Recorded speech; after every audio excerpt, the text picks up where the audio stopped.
Olá pessoal, tudo bem com vocês? Hoje mais um vídeo do canal Mundo Comunista e hoje nós temos um plano de tomada armada do Estado. Como diz os companheiros da Soberana, vamos Vai fazer o levar a cabo até react, o fim. Aquilo vai ter que crescer para uma coisa para além. Tá O que entendendo? seria esse além? Esse além é uma organização revolucionária. Tem viu? que ser uma organização Não, e falando em revolucionária. letras claras, tomada armada do Estado. Pessoal, vocês viram aí, tomada armada do Estado. Hoje nós vamos fazer um exercício imaginário aqui. Gente, não, eu li vídeo de zoeira, mas eu bolei um plano para o Ian Neves tomar o Estado. Então vamos ver. Eu fiz uma apresentação para vocês, né? Deixa eu... Tá. Como seria... Aqui, ó. Como seria a tomada armada do Estado, né?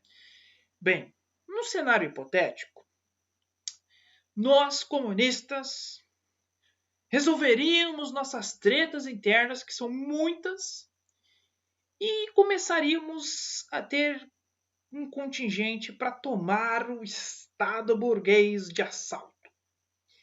Bem, eu bolei um plano e para isso nós vamos precisar de 10 milhões de soldados, 10 milhões de pessoas que leram o Manifesto Comunista, leram Marx, leram Lenin, estão radicalizadas, né?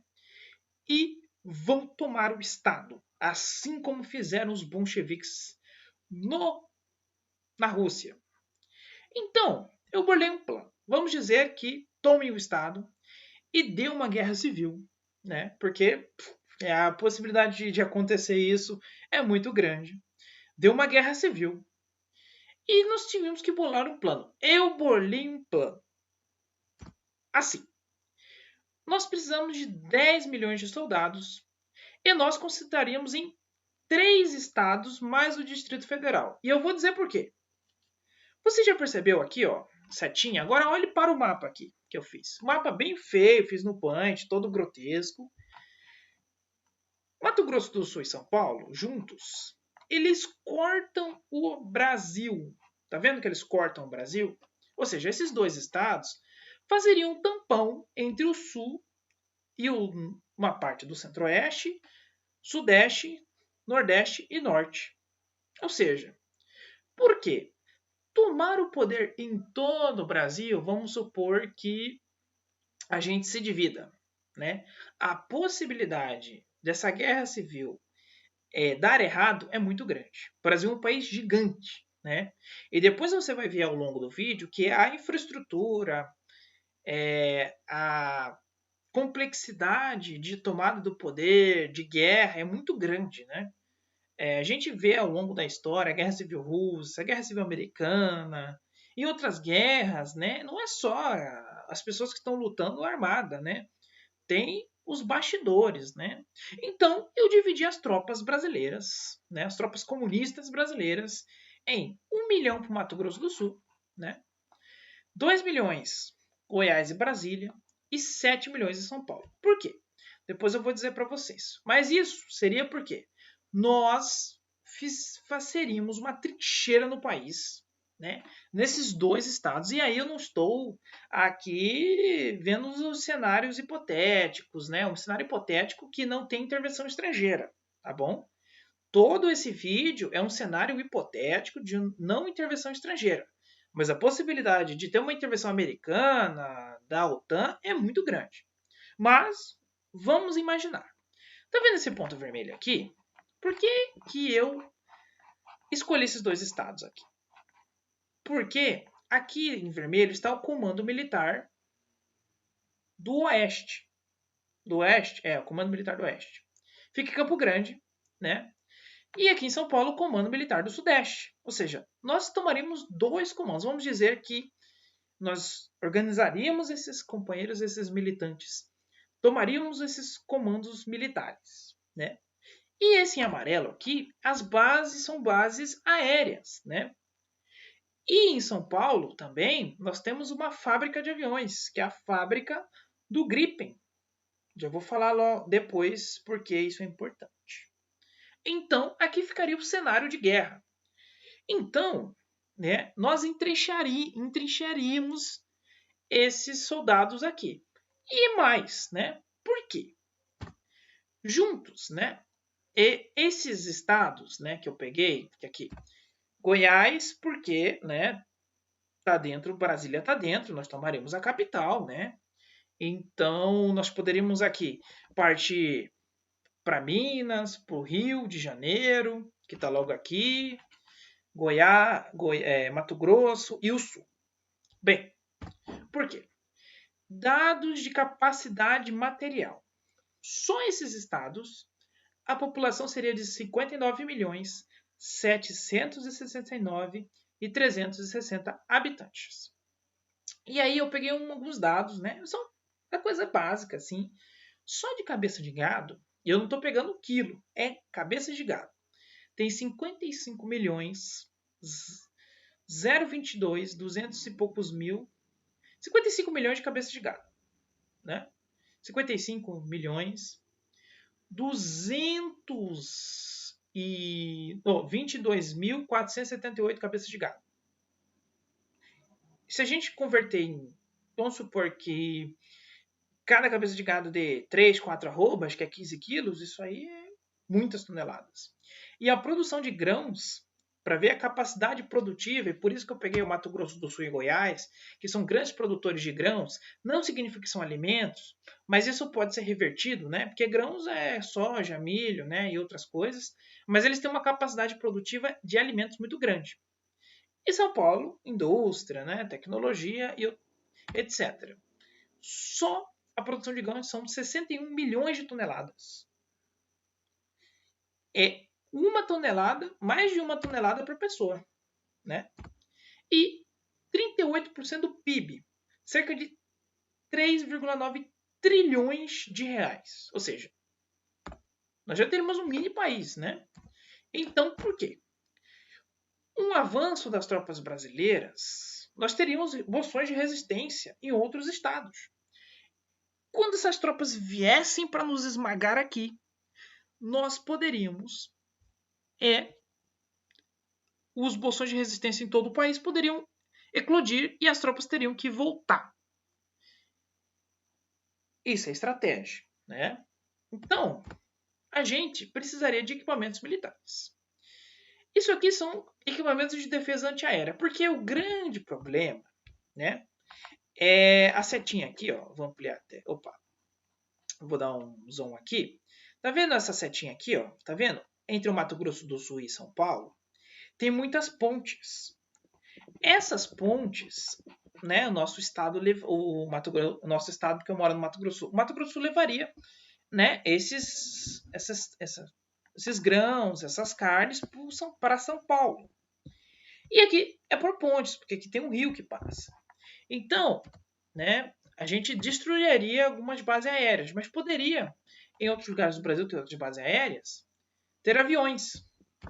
E esses aviões iam atacar os nossos suprimentos para as nossas tropas, né? E para a população. Então eu coloquei alguns equipamentos aqui que nós poderíamos tomar nesses comandos militares e usar para nos defender. Esses três aqui, ó, esse primeiro aqui, tá na setinha aqui, né? Este primeiro aqui são antiaéreas muito primitivas. Isso aqui é para atacar helicóptero leve, aviões leves, drones. Esse aqui também, que a setinha aqui, ó, olhe para minha apresentação grotesca aqui, tá vendo? Essa setinha aqui. Mas esse aqui são para helicópteros leves, drones e até ataque contra artilharia, contra infantaria, isso aqui serve.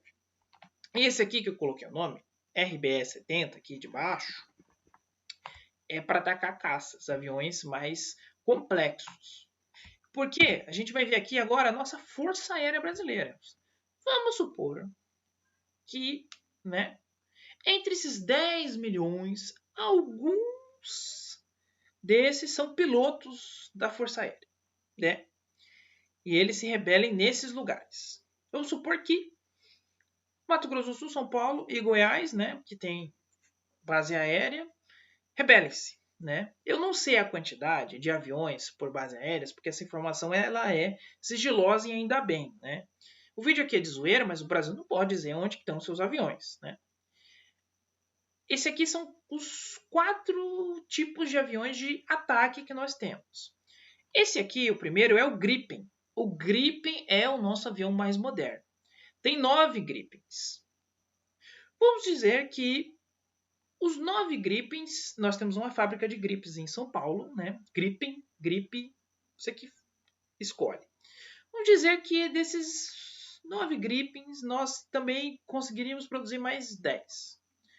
Se, numa hipótese muito aqui remota, esses pilotos aderissem à causa comunista, nós não poderíamos mais nos preocupar com a Força Aérea, porque o Gripen destrói o F-5, porque o F-5 é um avião muito antigo. O F-5 é ataque ao solo, né? É um avião que ataca outros caças também, né? Temos 32 unidades, mas o Gripen faria ele de boneca. E aqui o MX, 10 unidades. Ele é um avião bombardeiro, né? E é um avião também de reconhecimento. O Gripen, com certeza, fariam eles de boneca. E tem o Super Tucano. Isso me preocupa. Ó. O Brasil tem 103 Super Tucanos e eu não sei onde eles estão espalhados. Eu sei que tem Super Tucanos em Campo Grande. Tem outros 67 Tucanos de treinamento. Eu coloquei só os que são para ataque. Então, vamos supor, né, que, tirando o Gripen, que é concentrado em São Paulo, o Brasil conseguiria salvar as forças anticomunistas, salvassem 20 F-15, F-5, desculpa, 5 AMX e 50 Super Tucanos. Se nós tivéssemos o Gripen, faríamos eles de boneca. Luigi, mas se não tivéssemos o Gripen? Voltando aqui, essas baterias antiaéreas, essa última aí que tem um soldado sentado, que é uma bateria portátil, seria a mais indicada para combater o AMX, o F-5 e o Super Tucano. As outras são mais para helicópteros. O Brasil só tem 9 helicópteros de ataque, né? Você poderia acertar, a gente não ia saber quantas baterias antiaéreas nossas forças revolucionárias iam ter. Nem quantos RBS. Então é muito complexo, gente, uma guerra civil, né? Se a gente não tiver a supremacia aérea, ou se o exército inimigo tiver a supremacia aérea, acabou, né? Os suprimentos e todas essas coisas seriam já aniquiladas, né? Então nós teríamos que ter uma mínima capacidade de defesa antiaérea. Primeira coisa, né? Porque aqui no mapa é um espaço muito grande, claro, né? Esses aviões aí, o F-5 e o AMX, né? A gente não sabe onde estão as principais peças de reposição. Se tiver em São Paulo, Mato Grosso do Sul e com a minha estratégia aqui, eles iam ter problema, né? Mas se eles conseguissem peças de reposição ou, né, repor, né, esses aviões de outros países, mas eu estou colocando só o que a gente tem dentro do Brasil. Você não precisa você pode criticar à vontade essa minha estratégia. É só uma estratégia de zoeira aqui, tá? Então nós teríamos que ter, né, uma defesa antiaérea. Se nós tivéssemos o Gripen, acho que uns 10 Gripen resolveria o problema, né? Se tiver peça de reposição. Por isso que eu escolhi São Paulo, porque São Paulo tem a fábrica de Gripen, está lá, né? Não sei a capacidade produtiva que a gente tem. Também os caras que produzem o Gripen teriam que aderir à causa. E é uma série de fatores, né? Eles poderiam fugir, etc.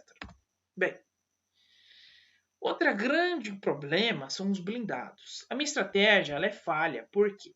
Porque a maioria dos blindados não estão nessa região.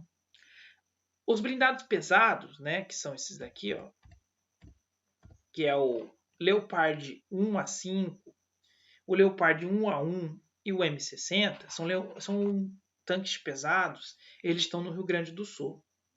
Eu não coloquei...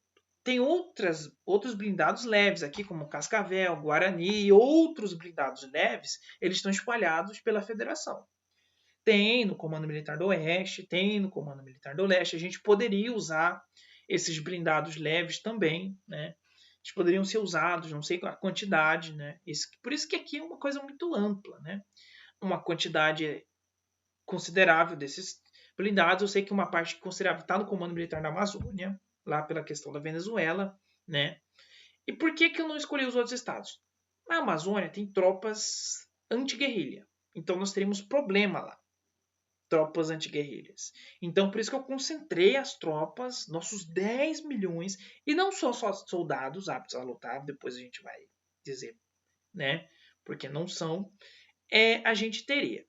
O grande trunfo hoje no moderno, né? Eu botei aqui defesas antiaéreas que o Brasil opera, né? Que é o ALAC, que é uma de fabricação brasileira, o AT-4 e o Carl Gustaf M3. Eles são aí armas de... É que, gente, eu improviso, entendeu? Então eu não tenho nada nem de roteiro, tudo na minha cabeça aqui. Então são armas, né, de defesa pessoal, né, portátil, que você poderia. Mas hoje nós temos os drones, né? Você vê ali, a gente poderia comprar esses drones da Shopee, botar uma granadinha e jogar nesses blindados leves, que isso está sendo muito utilizado lá na guerra da Ucrânia, né, com a Rússia. Então, a estratégia, os blindados, eles não seriam um problema hoje, porque o blindado, ele tá... Ainda mais os blindados brasileiros que são obsoletos, gente. Tirando os leves, né, que tem uma outra finalidade, que leve é para matar tropa. É para botar tropa em lugares de difícil acesso, né? Esses blindados leves, eles conseguem entrar nas áreas urbanas. Esses blindados mais pesados, eles têm uma dificuldade. Eu não sei também o nível operacional, né, desses blindados pesados, não sei quantos estão aptos, nem os blindados leves, mas é isso, né? A gente teve esses dois problemas. Eu não coloquei a Marinha porque minha estratégia, né? Minha estratégia, ela não... Você vê que o principal lugar aí de Marinha é o Rio de Janeiro. Então, assim, nós ficaríamos isolados do mar, porque o Brasil ia continuar tendo a marinha, né? Que poderia atacar, né, a costa com os navios que tem. Mas o Brasil tem poucos navios, poucos submarinos. Tem navios de ataque fluvial, aí o vídeo ia ficar muito longo. Só que eles podem ser rapidamente abatidos com esses lançadores portáteis. Esses lançadores aqui, antiaéreos, eles podem derrubar, afundar navios de fluviais, muito fáceis, né? Esses são cartuchos pesados, né? E, claro, tem a logística também. E esses portáteis aqui também, ó, poderiam destruir navios, drones também. Ou seja, são navios menores. Lancha rápida, né? Você dá uma lancha rápida aí, um jet ski com um desse aí, sei lá, afundaria um navio fluvial se acertasse. O Irã usa isso. Beleza. Essa é a parte militar, né? Você já vê que é difícil. Existem muitas variáveis para você tomar o poder. Aí, por que a gente precisa de 10 milhões de pessoas? Não é só lutar, não. Você vê, né? Aqui, o Mato Grosso do Sul tem 300 mil quilômetros, Goiás tem acho que 200 e poucos mil, São Paulo 200 e poucos mil, já dá quase 1 bilhão de quilômetros quadrados. E aí deve ter mais de 1.000 cidades. Eu não peguei os dados, mas São Paulo deve ter umas 800 cidades, Mato Grosso do Sul tem 79, Goiás tem 100. Então nós precisaríamos, né, numa revolução armada, isso a nível só desses 3 estados. Nós precisamos a manutenção da ordem e da segurança nas cidades, né, para evitar saques, revoltas, atividades insurgentes. Nem todo mundo dos 59 milhões aceita a revolução. MBL, né, os bolsonaristas, grupos mais... Inclusive grupos mais liberais. liberais também poderiam pegar em armas. Então precisaria de pessoas nas cidades, né, armadas com armas mais leves para conter essas revoltas.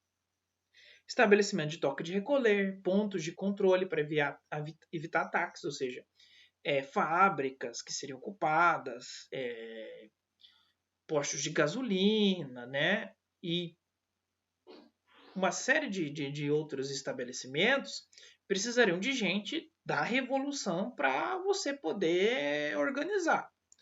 Monitoramento e neutralização de ameaças internas, como que eu falei, como grupos rebeldes, células inimigas. Isso é muita gente. Logística e infraestrutura. A gente tinha que reabastecer as tropas, né, que ocuparam a cidade. A gente tinha que manter elas alimentadas, né, com munição.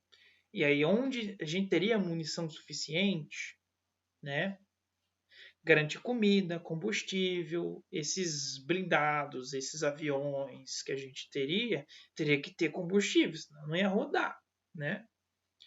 E em lugares onde a gente seria atacado, cidades iam ficar sem energia, então a gente tinha que restabelecer energia, água, transporte para garantir que a cidade possa ser usada como uma base operacional, mas também para que as pessoas tenham um nível de conforto para que elas não se revoltem, porque assim, se a gente fazer uma revolução e as pessoas verem que piorar, elas vão ficar contra, né? E aí fracassa.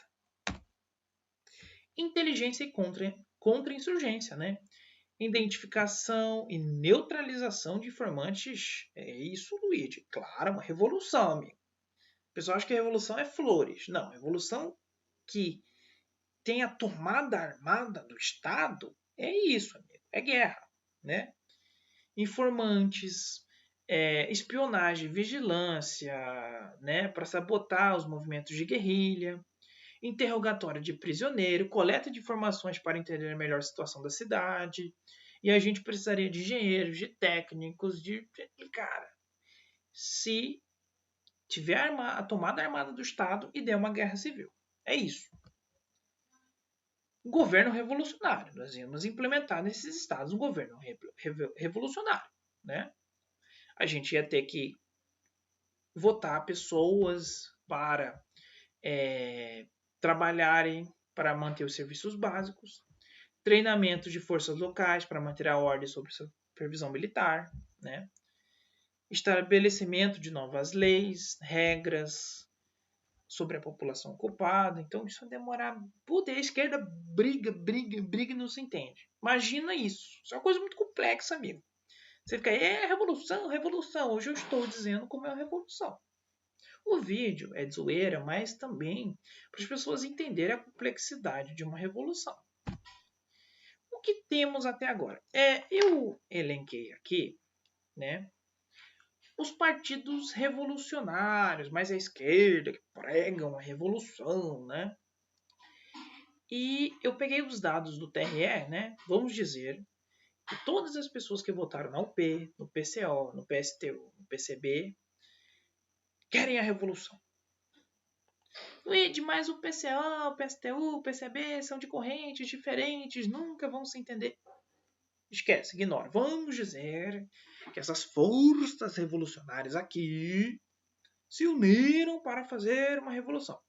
Hoje, eu peguei os dados de 2022, né, que é a votação da UP, desses partidos para a presidência, e a UP teve 53.519 votos. O PCO, 3.598 votos. Eles não tiveram candidato à presidência. Eles tiveram candidato a deputado federal. E é isso que eles tiveram de voto no país. PSTU, 25.625. PCB, 45.620. Total, 128 mil pessoas. Isso não dá nem 0,1% da população. Será que a gente já está preparado para a tomada armada do Estado, senhor Ian Neves? Eu sei que na UP e no PCB tem muita gente da Soberana. Então ali daria já uns quase 100 mil pessoas. Será que estamos preparados? Olha o contingente. né? É um contingente muito pequeno, gente, né? Poxa, para 10 milhões falta muito. Para 10 milhões falta 9 milhões e 800 mil quase. E aí? Né? Então, para mim, estratégia. 10 milhões. Ah, Luiz, se fosse para tomar o país todo? Ah, amigo, aí você precisaria de uns 30 milhões de pessoas conscientes que querem a Revolução Socialista. Conscientes.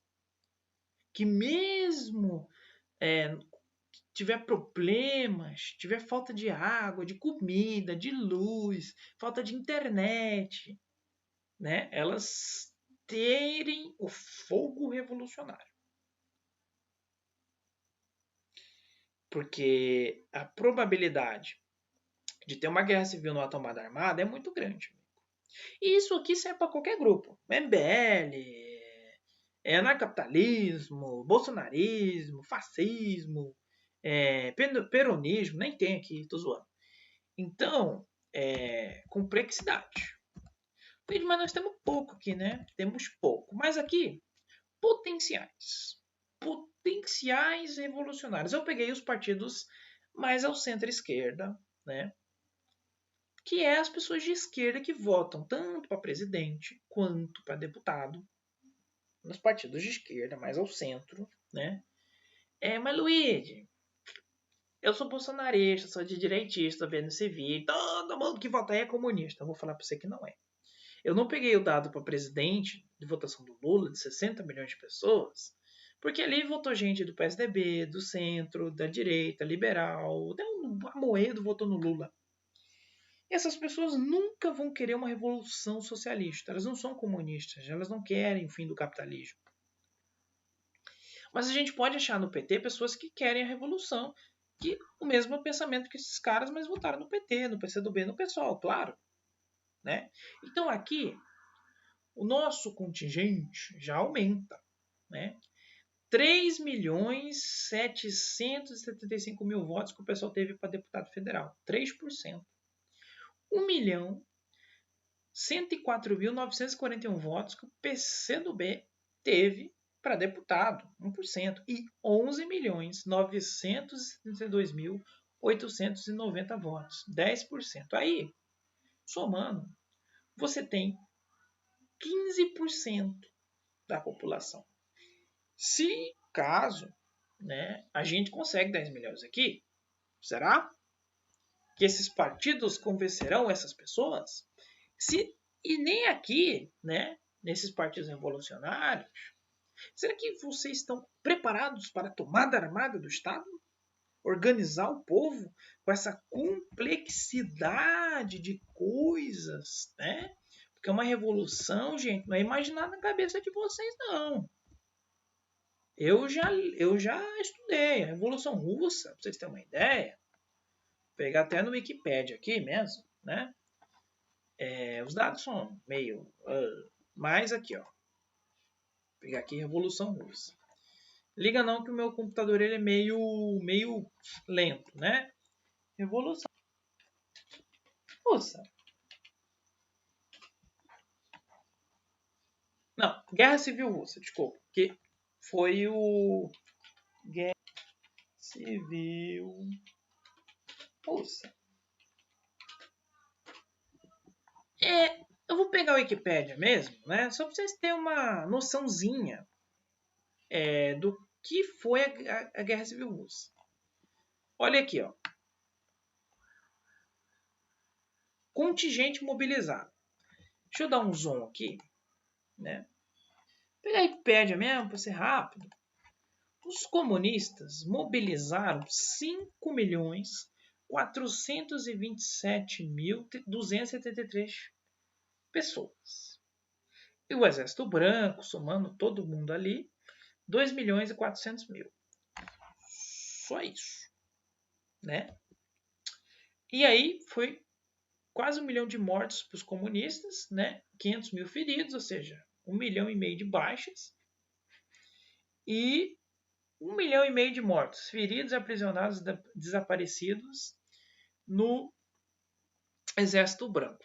E aí, o Brasil, né, o Brasil ainda tem soldados, né? O Brasil tem forças auxiliares, milhares de policiais. O Exército Brasileiro tem, né, muitos oficiais, muitos soldados, 300 mil pessoas na ativa. Ah, mas essas pessoas, alguns deles poderiam migrar para a revolução. Do mesmo jeito que muitas pessoas de direita, né, poderiam ser insurgentes, né, e aderirem às forças, vamos dizer assim, anticomunistas ou às forças do governo brasileiro antigo. E eu não estou aqui, gente, considerando nem a questão de uma intervenção militar estrangeira, porque se tiver uma intervenção dos Estados Unidos, esquece, né? Nem se a gente tomasse o país todo e tivesse todas as armas do Brasil disponíveis para a guerra, o Brasil não aguentaria uma guerra com os Estados Unidos nem com a OTAN. Veja o que eles fizeram no Iraque, né?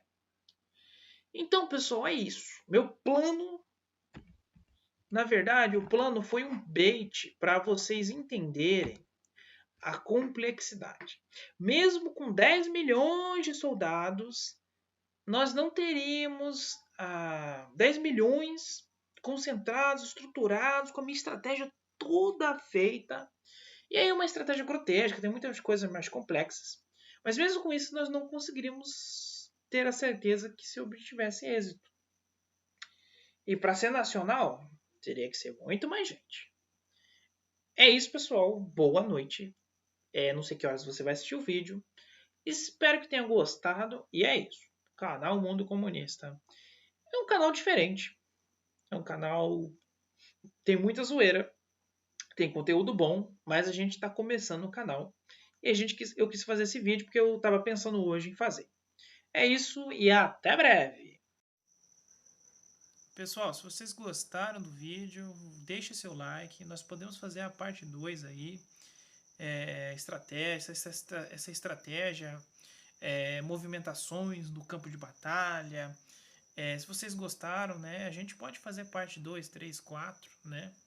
A gente pode também imaginar um cenário de uma intervenção militar estrangeira, a pessoas que ajudem, países que ajudem, países que atrapalhem, né? A questão da Venezuela, né? Isso poderia ser uma parceira, Bolívia, Chile, Argentina poderia ser inimiga, os Estados Unidos, Rússia, ia virar uma guerra mundial, mas a gente pode imaginar e fazer a parte 2 se vocês gostaram. Críticas, comentários, deixem aí no nosso comentário.